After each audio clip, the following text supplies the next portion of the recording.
किंमत 27 रुपये आहे. तर अशा 80 पेन्सिलची किंमत किती? आपल्याला आधी एका पेन्सिलची किंमत काढूया. म्हणल्यावर 12 भागिले 27. अरे उलट म्हणते तू. 27 भागिले 12. हा, 27 ला 12 न भागायचं. 12 दुनी 24.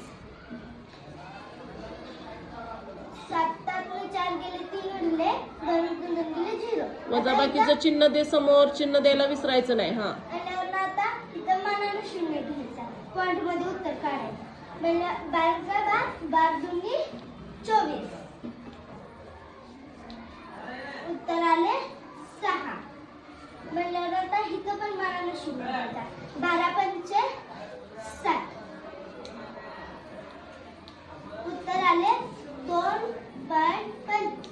म्हणल्यावर आता आपल्याला विचारले 80 हा. पेन्सिल. ही कितीची किंमत आली? 2.25. एका पेन्सिल. एका पेन्सिलची किंमत किती आली? 2 रुपये 25 पैसे. आता आपल्याला किती पेन्सिलची काढायची आहे?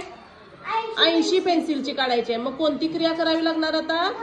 गुणाकार करावा लागणार. एका पेन्सिलच्या किमतीनं 80 पेन्सिलला गुणावं लागणार. अगोदर आपण एकक स्थानाचा 0 मांडू. आता 8 पंचे 40. हाताले 4. 8 दुनी 16 4 20. 0 हाताले 2. 8 दुनी 16. 17 ने 2 18. म्हणल्यावर इथं किती घर सोडून पॉइंट दिला? 2. म्हणल्यावर इथं पण 2 काढले. त्या शून्याला खाट पाडायचे. उत्तर येते 180. 180 रुपये. किती पेन्सिलची किंमत आली ही? 80. हा, 80 पेन्सिलची किंमत आपल्याला मिळालेली आहे. खूप छान उदाहरण सोडवलेलं आहे. प्रणितीसाठी टाळ्या द्या सर्वांनी. छान.